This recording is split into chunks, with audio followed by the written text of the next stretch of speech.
Максым медиа каналы менен бирге болуңуздар.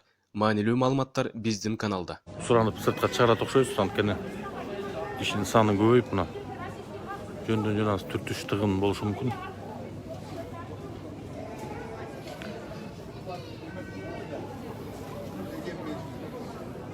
Кана Надыр мырза, Дорбек мырза Фейсбукта түз эфир болуп атат.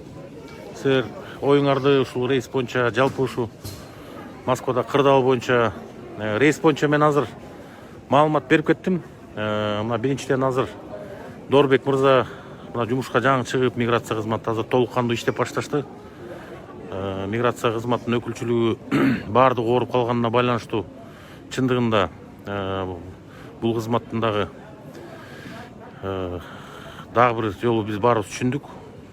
Мигранттарга, биздин мекендештерге көп чоң жардамды берип келишет. Мына баары ооруп жатып калган убакта абдан чоң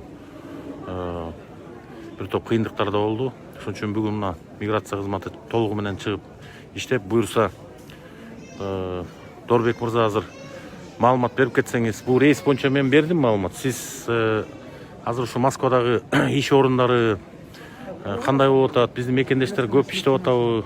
Жумушка чыгып башташтыбы? Ушул боюнча маалымат берип койсоңуз. Көрүп атасыздар, адамдардын талаңдарына кыйналып аткан, кадастрда ооруп жан адамдар өтүп атат. Анан миграция кызматынын өкүлчүлүгү биринчи күндөн баштап иштеп, жаңы вакансияларды таап, мекендештерге жөнөтүп атабыз, группаларга жөнөтүп атабыз. Ушул мезгилде айлык акчасын ала албагандар көп.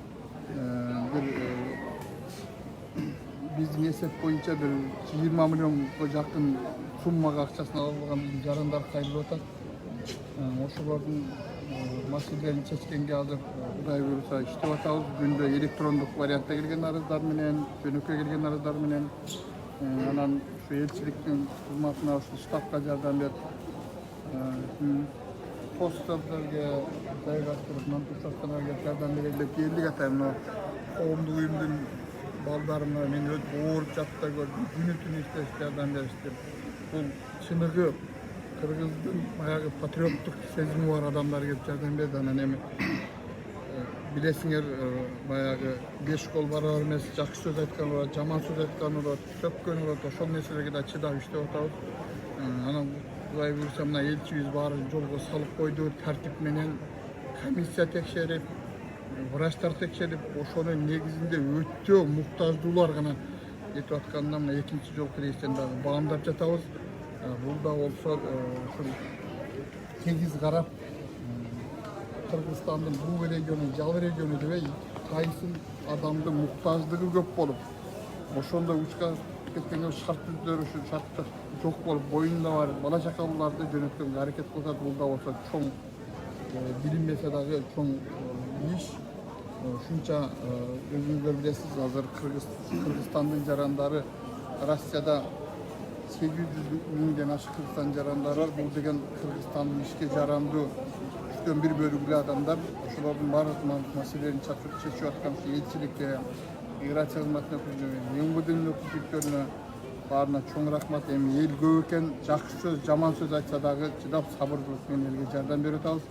Ушул учакта учат турган мекендештерге эсен аман жетип, үйлөрүнө жетип алсын, сапарлары байсалдуу болсун, элдин кызматында алып иштетергенге биз аракет кылабыз. Дорбек мырза дагы бир жолу тактап айтып кетсеңиз, иш орундары ачылып баштады да азыр, Азыр ачылып баштады. Биз элчилик менен бирдикте чыгар, элчиликтин сайтына чыгат. Элчиликке понедельник күнү бергенбиз. Жумуш орундары бар, сүйлөшүүлөрдү жүргүзүп атабыз. Жатаканалар менен жумуш орундары бар. Азыр баягы хостелдерде, мейманканаларда жашап аткан жаш балдарды биринчи күндөн баштап жатаканасы бар иштерге жөнөтүп атабыз. Кудай буюрса секин-секинден ишканалар ачылып атат, жолго салынып, көптөгөн кызматка кыргыздардын көп кайрылып иштегенге аракеттер түзүлүүдө.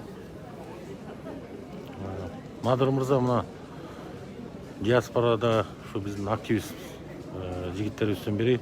Бул Надыр мырза дагы ушу пандемия башталган күндөн баштап, карантин киргизген күндөн баштап күн түн биз менен биргеликте, мамлекет кызматкерлери менен биргеликте ушу бизге жардам берип жүргөн жигиттердин бири.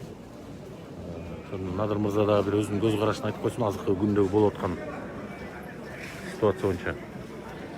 Assalamu alaikum, hurmatlı mekendештер. Өзүңүздөр билгендей, азыркы абал өтө оор болуп атат. Өзүңүздөр билгендей, таарынгандар, капа болгондор да көп. Себеби элчиликке барып жазылгандардын тизмеси, арыз жазып кайрылгандардын тизмеси 4000ден ашып 5000ге жетип калды.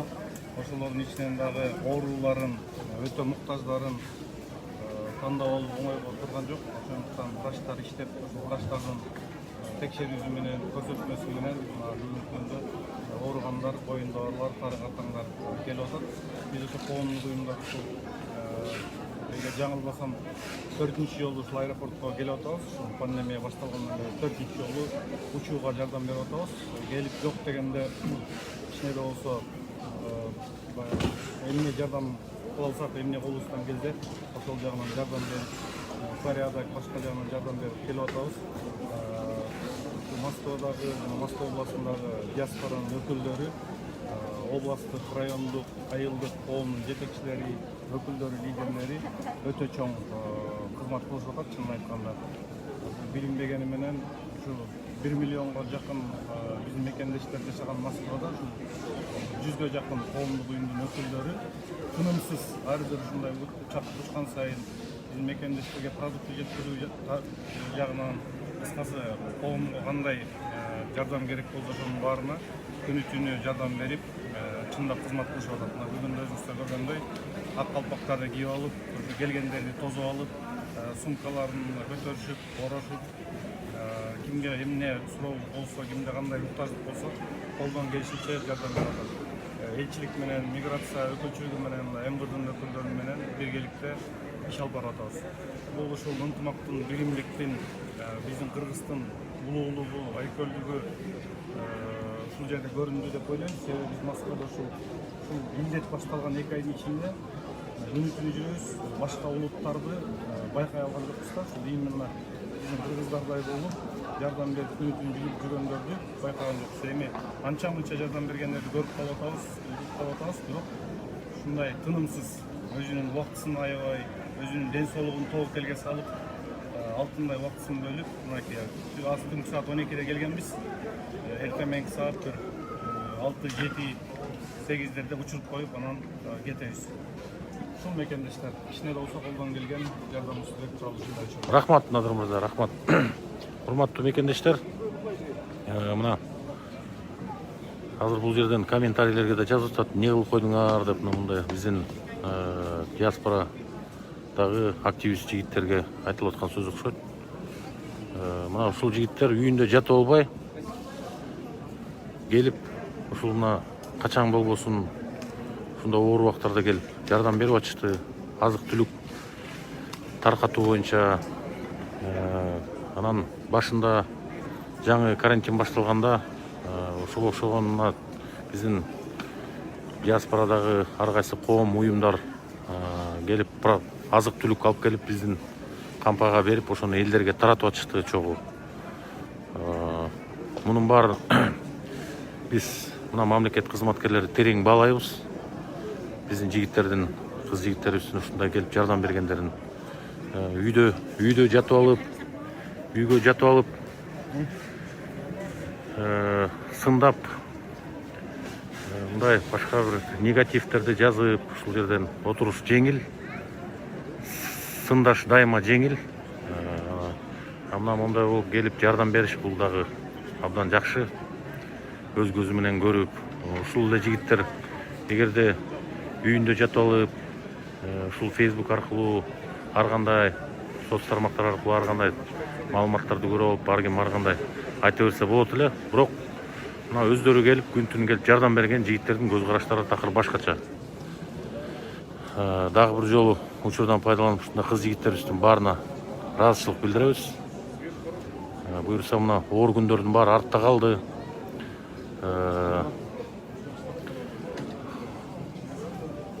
Азыр өзүңүздөргө дагы бир жолу баса белгилеп кетсек, өзүңүздөргө белгилүү болгондой, биринен баштап көп жеңилдетүүлөр болду, Москвада болуп атат. Мындан ары дагы 15-тен кийин баардыгы толук кандуу ачылып иштеп баштайт. Буюрса азыркы күнү эң башкысы иш орундар толду. Кудай буйрса иш орундары көбөйүп атат.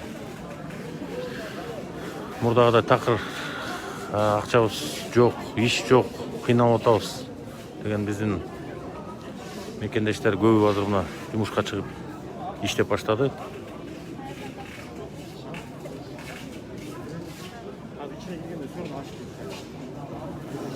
Буйрса эң оор күндөр артта калды.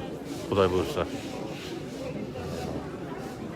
Мына саналуу күндөр калды.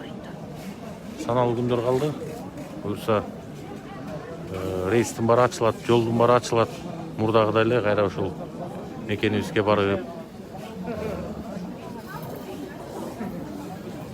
артка кайра жолдун баары ачылса, буйрса баары жакшы болот деп ойлойбуз. Ушунун баарын бир гана саур жеңеткен. Ушунда оор күндөрү саур кылып, көп биздин мекендештер саур кылып отурушту. Албетте бул жерде мына жазып атышат, сауырубуз калбай калды деп. Эми арга жок экен, буга бирөө күнөөлүү эмес экен. Буга эми ушундай бир дүйнө жүзү душар болгон бир ушундай бир иш болду. Буга жалгыз эле биз Кыргызстан же Россияда болгон жок. Өзүңүздөргө белгилүү болгондой эч ким мындайды күткөн эмес. Мында болуп кетерин.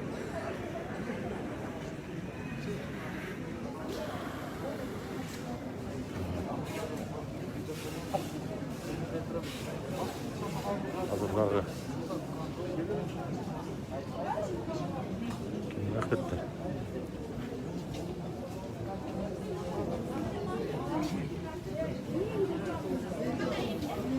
Узатуучулар көп экен. Болбой эле кирип кетип атышат узатуучулар.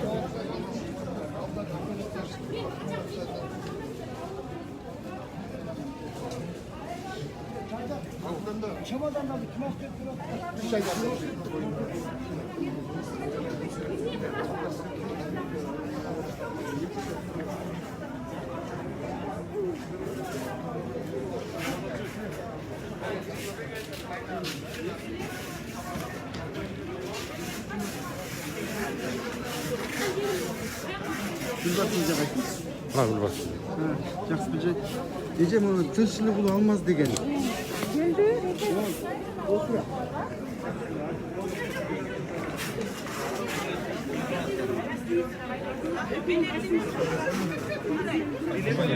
Тимур мырза, бир ал Facebook'ta прямой эфир болуп атат, бир маалымат берип койсоңуз, буякта бүгүн кандай болуп атат, эмне болуп атат? Өзүңөр көрүп атасыңар, эл көп. Бул сапар рейс башкачара. Өткөндө жалаң кош бойлуулар болгондо, Москвадагы кыргыздардагы жалаң эле кош бойлуулар кете береби деп, аларга да кызганышты.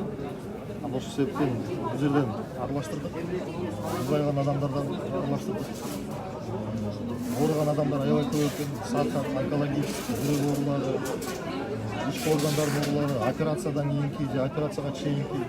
Анан жакын бир туугандары, ата энеси, бuyakta даже бир эже бар. Көчө күнү Москвадан баласы өтүп кетиптир. Аны эртең груз автотранспортун алып кетишет. Өзү болсо ошол күнү кетип атат да. Ошо 50-лерден ашып калган эже экен, жалгыз уул экен, каза болуптур да. Анан жакын бир туугандары, эжелери, атасы, энелери каза болгон адамдар да бар.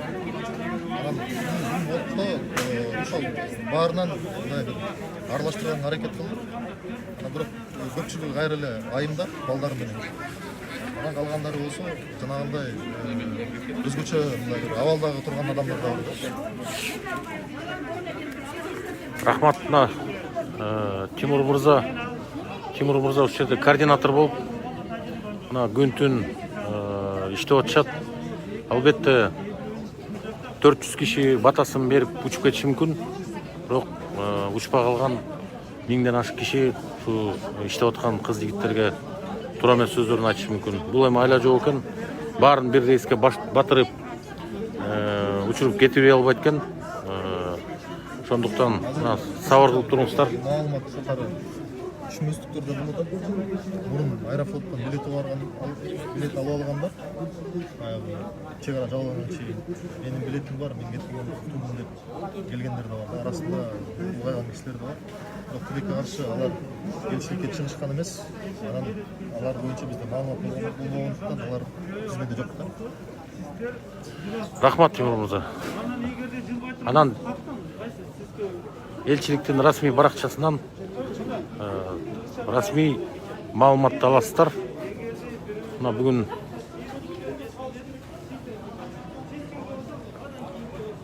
бүгүн ортодон бир белгисиз адамдар телефон менен чалып ийишиптир.